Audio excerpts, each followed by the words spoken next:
Good morning, everybody. How are y'all doing on this morning? I pray that this pre-video find you in the best of health on this morning. I'm not going to address it, by Facebook, Instagram, YouTube. I'm just addressing everything, everywhere. Okay, when I say everything, everywhere, I normally be like, "Good morning, Facebook" or something like that, but I want to share it on all my pages to encourage. And the word for you today is that we have to stop holding on to things that are not meant for us, like dead relationships, dead marriages. And I know a lot of times I say that God says when things are dead, we should not suscitate, and things that lay on the surface, we should things that is dead, we should not updig. We should leave it buried, and things that are on the surface, we should not give life. Um, and that is to a certain extent. Like, for example, um, if God is trying to take you away from a dead relationship or a dead marriage, that means that's something that should stay dead, and that's something that should not be resuscitated. And a lot of times we as women and as men love hard, and we love people who are not deserving of our love because they don't show you love, they don't respect you, and they do things that is the opposite of love, which is cause you hurt, harm, and pain. Um, we need to understand that every relationship ain't meant to be a relationship, and I'm gonna use mine for example. Um, when I got married, which I've been married. This, I've been married 3 times. I'm gonna be honest and tell you the truth. Um, I got married when I was 19 to my daughter's father. Some of you may know him, some of you may not, but they used to call him Black Benny Quick. But his name is Benny. And I was so young and I was so in love with him. And I knew that wasn't what my mother wanted, but I wasn't really, I knew of God from my grandma introducing me to him, but I didn't know God personally for myself. And I went and married him, and he used to beat me, and I mean beat me and beat me and beat me and beat me, okay, until one day I finally woke up and was like, I didn't want that relationship anymore. But I never divorced him, and I ended up marrying this other young man who I should not have married from the beginning. But sometimes we weave our own webs, and the bed we make, we have to live in it or lay in it. So, and then me and that young man, we wasn't really legally married, so that was annulled. And then when I really did get married, I married a young man named Jap who loved me. I loved him. But we was young, and we allowed people in our business. We would tell our business.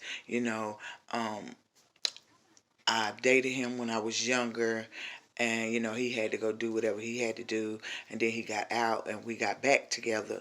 And I was so in love with him, and at this time I was not cheating or anything, but it was rumors that he was. And I heard a word of mouth that he was messing with another young lady who he was messing with before he had to go do what he had to do concerning the system.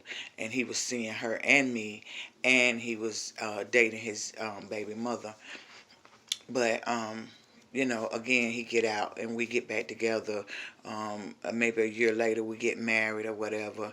And you know I guess in the midst, maybe I can't say he was or wasn't, but this is what I will say is that when things are meant to be, then they will be. That's not to say they will not have trials, they will not have tribulations, they will not go through things, they will not argue, whatsoever, because they will, because they both are two individual people. So we go on or whatever, and we was together for like 12 years, and he was in that 12 years, you know he did something that really hurt me, really broke me. And not only that, he was still dating the young lady he was dating when me and him was dating as kids, well, young. You know what I'm saying? I had to be in my teens. He had to be in his late 20s or whatever. But anyway, and it just became a conflict of interest. You know. Me being young and not understanding the essence and the values of a marriage. So when I found out he was cheating, I started cheating, right? And even in the midst of that, um, we had broke up for a year, and then we had got back together. Um, and then we stayed together for a while after that, and then we broke up again. And then I found some, it just seemed like the more I tried, the worse it got, you know. And the crazy thing is, I would tell stuff to certain close friends of mine that was my friends before they became his friends, right? And it was strange how he would know what I be done said, and he would confront me on it. And his word would be like, "Listen, your friends are my friends." And I'm thinking like, no, they not. These are my friends. I should be able to tell them whatever it is I want to tell them without them opening their mouth, but they didn't. And that's what haters do. They hate on you behind the scenes. You don't realize it, but they do. I'm trying to tell you now. You better listen to what I'm telling you. So it was rumors going on that he was doing something that was really, really not good. And so it seemed like the more I cried for him to come back, the more he went away. Now it's a story, it's an ending to this thing. The more I wanted him, the more he would pull away. So because he wouldn't come back to me, I moved to Charlotte. I was in Charlotte for like 5 years. Even in the midst of Charlotte, he would come and visit. We would spend weekends, 4th of July, whatever together, still as we husband and wife. But he in High Point, he was the man. He doing his thing or whatever. And he was dating the other young girl that he had been dating when he was dating. He was dating both of us at the same time, but he had his baby mother, who he would truly, truly, I know for without a doubt in my mind that he truly loved her. So I'm living in Charlotte, and he would come and visit and everything. And how many of us know that when God is telling you to let something go, he mean let it go? So I would weep and I would cry so bad. I had lost so much weight, and I had called one of my church friends, and I was telling her that I just felt like ending it. And she come to me and got off her job, and she came to me and she said, "Let me tell you something. This is what God is telling me. That is not your husband. And the enemy is going to use him to kill you, tear you down, or steal everything that is value to you, which is you yourself." That thing hurt me to my heart, but I knew in my heart that it was true. You know what I'm saying? And God will cause that very thing to turn against you. And each time you go back and everything they do get worse. And the last thing that the person that he did that hurt me to my core was he stepped outside the line of the game. He stepped outside of the line of the game. And I don't want to go in details with that because me and him are good friends now. I still love him. He still loves me. He loved my kids. He come, we sit, we talk. We just have a good time, or whatever. We enjoy each other's presence or whatever. But because I would not let him go, God allowed him, God hardened his heart so that he wouldn't receive me. Why? Because God had something better for me. And if the marriage was meant to be, then God would have restored that marriage. He would have raised the death of that marriage. He would have breathed life into that marriage. But because I was trying to force myself to, be in this thing. He's seeing other people, girl. He doing this, and God's saying, "I don't want you to focus on that. What I want you to focus on is me. I want you to focus. You done made this man your God, and he's not your God. He's just as human as you is. The only difference is he's a man and you a woman." But I didn't want to listen. So each time I went back and dealt with him, each time I got hurt even more and more. Even when we was young, I did my thing too. You know what I'm saying? I did something that he wasn't pleased with, you know, and I tried to justify by, well, I didn't know that you was doing this, and I didn't know you was seeing this person. But God is not a God of your sin or your sin, because he's saying first, make your sin right. You feel what I'm saying? Or because I sinned first, didn't make his sin right. But what we didn't understand was the value of a marriage. A marriage is this. We should be in a marriage with good conscience, meaning we don't have to worry, stress about anything concerning our significant others when we are truthful with them.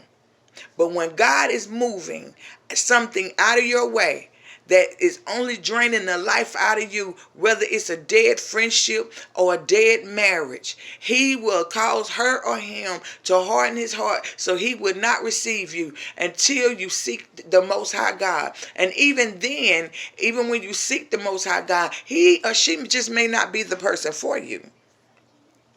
And I want to encourage you on today. And I want you to know that whatever God is telling you to let go concerning a mate, a friendship, or a relationship. When I say friendship, meaning you're in a relationship with somebody else's husband. You're in a relationship with somebody else's boyfriend. You're in a relationship with a man. You're in a relationship with a woman. First of all, that's definitely not going to work for you, because he's not going to bless that. You know, a couple of people got upset with me because I said that. But see, you can't get mad at me. You need to get mad at the Most High God. He the one said it. I'm just the messenger, baby. Sometimes we have to let go of what's not healthy for us. Even though I love my husband, it was not healthy for me. It was not healthy for me. Because the Bible tells us when a man findeth a wife, he findeth a good thing. No other woman or no other man, whether he jeaned out, jewelried out, money out, whatever the circumstances is, he will or she will not cause him or her to look to another man. He will look to his wife. His wife will be dressed in gold, dressed in fine linen, and she ain't got nothing on but regular clothes. I want to encourage you on today that sometimes you got to let go of that marriage. You got to let go of that dead relationship, because God just may not gonna breathe life to it. He just may not raise it from the dead. Why? Because what's yours, no man giveth, and no man could take it away. And God said, release what you got in your hands, that I may give you what's rightfully yours. So guess what I had to do? I had to release the very thing that I loved the most, which was my husband. It killed me to see him with other women.